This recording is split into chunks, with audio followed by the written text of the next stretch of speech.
ಆಕಾಶವಾಣಿ ಮಂಗಳೂರು. ಕೃತಿ ಸಂಪದ ಅಪೂರ್ವ ಕೃತಿಗಳ ಸಂಕ್ಷಿಪ್ತ ಪರಿಚಯ. ಇಂದಿನ ವಿಷಯ ಆರ್.ಕೆ. ನಾರಾಯಣ್ ಅವರ ಕಾದಂಬರಿ ಸ್ವಾಮಿ ಮತ್ತು ಗೆಳೆಯರು. ಪ್ರಸ್ತುತಿ ಸುಪ್ರೀತಾ ಕೆ.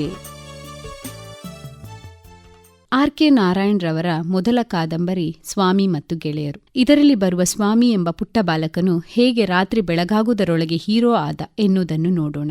ಕತೆ ಈ ರೀತಿಯಾಗಿ ಪ್ರಾರಂಭವಾಗುತ್ತದೆ. ಸ್ವಾಮಿಯ ತಂದೆ ದಿನಪತ್ರಿಕೆಯನ್ನು ಓದುತ್ತಿರಬೇಕಾದರೆ ದಿನಪತ್ರಿಕೆಯಲ್ಲಿ ಒಬ್ಬ ಹಳ್ಳಿಯ ಹುಡುಗ ಹುಲಿಯನ್ನು ಎದುರಿಸುವುದರ ಮೂಲಕ ಹೀರೋ ಆದ ಎನ್ನುವ ದಿನಪತ್ರಿಕೆಯ ವರದಿಯನ್ನು ಓದಿ ಹೇಳುತ್ತಾ ಸ್ವಾಮಿಯನ್ನು ದಿಟ್ಟಿಸಿ ನೋಡುತ್ತಾರೆ ಮತ್ತು ಉತ್ತರಕ್ಕಾಗಿ ಕಾಯುತ್ತಾರೆ. ಆದರೆ ಸ್ವಾಮಿಯು ಇದನ್ನು ಒಪ್ಪದೆ ಅವನು ಬಾಲಕನಲ್ಲ, ದೊಡ್ಡವನಿರಬೇಕೆಂದು ವಾದಿಸುತ್ತಾನೆ. ಆಗ ತಂದೆಯು ಧೈರ್ಯ ಮುಖ್ಯವಾದದ್ದು, ವಯಸ್ಸು ಮತ್ತು ಶಕ್ತಿಯಲ್ಲ ಎಂದು ಹೇಳುತ್ತಾ ಧೈರ್ಯವಿದ್ದರೆ ತಮ್ಮ ಕಚೇರಿಯಲ್ಲಿ ಒಬ್ಬನೇ ಮಲಗುವುದರ ಮೂಲಕ ಧೈರ್ಯವನ್ನು ಸಾಬೀತುಪಡಿಸಲು ಸ್ವಾಮಿಯ ಬಳಿ ಹೇಳುತ್ತಾರೆ. ಆದರೆ ಸ್ವಾಮಿಯು ಭಯದಿಂದ ಎಂದಿನಂತೆ ತನ್ನ ಅಜ್ಜಿಯ ಬಳಿ ಹೋಗಿ ಮಲಗಿ ನಿದ್ದೆಯಲ್ಲಿದ್ದಂತೆ ನಟಿಸಿದನು. ಅಷ್ಟರಲ್ಲಿ ಅವನ ತಂದೆ ಬಂದು ಅವನನ್ನು ಕರೆದುಕೊಂಡು ಹೋಗಿ ತನ್ನ ಕಚೇರಿಯಲ್ಲಿ ಮಲಗಲು ಹೇಳುತ್ತಾರೆ.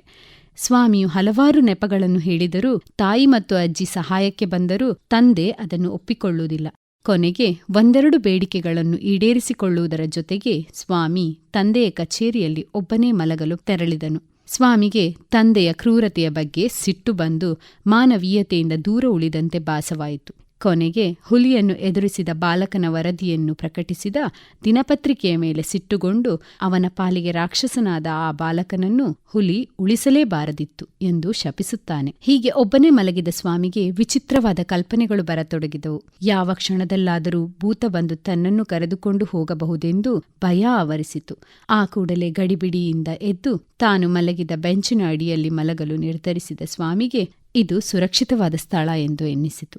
ಕಣ್ಣುಗಳನ್ನು ಗಟ್ಟಿಯಾಗಿ ಮುಚ್ಚಿ ಹೊದಿಕೆಯ ಒಳಗೆ ಮತ್ತೊಮ್ಮೆ ಜಾರಿಕೊಳ್ಳುತ್ತಾ ಅರಿವಿಲ್ಲದಂತೆ ನಿದ್ದೆ ಆವರಿಸಿದಾಗ ಅವನಿಗೊಂದು ಕನಸು ಬೀಳುತ್ತದೆ. ಆ ಕನಸಿನಲ್ಲಿ ಹುಲಿಯೊಂದು ಸ್ವಾಮಿಯನ್ನು ಅಟ್ಟಿಸಿಕೊಂಡು ಬಂದಂತೆ, ಸ್ವಾಮಿಯು ಮುನ್ನಡೆಯಲು ಅಸಮರ್ಥನಾಗಿ ಬಿದ್ದಂತೆ, ಹುಲಿಯು ಆಕ್ರಮಣ ಮಾಡಿದಂತೆ ವಿಚಿತ್ರ ಕನಸು ಬೀಳುತ್ತದೆ. ಸ್ವಾಮಿಯು ಭಯದಿಂದ ಕಣ್ಣುಗಳನ್ನು ತೆರೆಯಲು ಪ್ರಯತ್ನಿಸುತ್ತಾನೆ, ಆದರೆ ಆಗುವುದಿಲ್ಲ.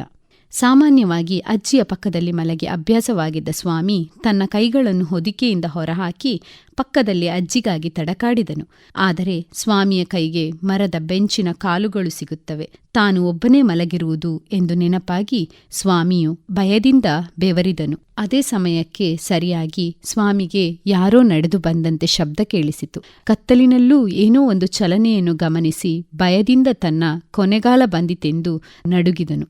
ದೆವ್ವ ಹತ್ತಿರ ಬಂದಂತೆ ಭಾಸವಾಗಿ ಅಲ್ಲಿಂದ ಹೊರಗೆ ಇಣುಕಿದ ಸ್ವಾಮಿಯು ಕೈಗೆ ಸಿಕ್ಕಿದ್ದನ್ನು ಗಟ್ಟಿಯಾಗಿ ಹಿಡಿದುಕೊಂಡು ತನ್ನ ಪೂರ್ತಿ ಬಲವನ್ನು ಹಾಕಿ ತನ್ನ ಹಲ್ಲನ್ನೇ ಆಯುಧವಾಗಿ ಬಳಸಿಕೊಂಡು ಕಚ್ಚಿದನು. ಅಯ್ಯೋ, ಏನೋ ನನಗೆ ಕಚ್ಚಿತು ಎನ್ನುವ ಗಟ್ಟಿಯಾದಂಥ ಕೂಗು ಕೇಳಿದಾಕ್ಷಣ ತಂದೆ, ಅಡುಗೆಯವ ಮತ್ತು ಕೆಲಸದ ಆಳು ದೀಪವನ್ನು ಹಿಡಿದು ಓಡಿ ಬಂದರು. 3 ಜನ ಬಂದವರೇ ಕಾಲಿನಲ್ಲಿ ರಕ್ತ ಸುರಿಯುತ್ತಿದ್ದ ಕಳ್ಳನ ಮೇಲೆ ಎರಗಿ ಕಳ್ಳನನ್ನು ಹಿಡಿದು ಪೊಲೀಸ್ ವಶಕ್ಕೆ ಕೊಟ್ಟರು.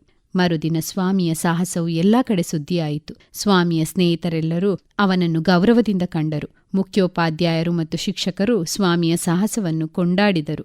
ಪೊಲೀಸ್ ಇಲಾಖೆಯವರು ತಾವು ಹುಡುಕುತ್ತಿದ್ದ ಚಾಣಾಕ್ಷ ದರೋಡೆಕೋರನನ್ನು ಹಿಡಿದುಕೊಟ್ಟಿದ್ದಕ್ಕಾಗಿ ಸ್ವಾಮಿಯನ್ನು ಪ್ರಶಂಸಿಸಿದರು. ಈ ರೀತಿಯಾಗಿ ಹೆದರಿಕೆಯ ಸ್ವಭಾವದ ಹುಡುಗನೊಬ್ಬ ರಾತ್ರಿ ಬೆಳಗಾಗುವುದರೊಳಗೆ ಹೀರೋ ಆಗಿ ಬದಲಾದನು. ಇದುವರೆಗೆ ಕೃತಿ ಸಂಪದ ಅಪೂರ್ವ ಕೃತಿಗಳ ಸಂಕ್ಷಿಪ್ತ ಪರಿಚಯ ಕೇಳಿದಿರಿ.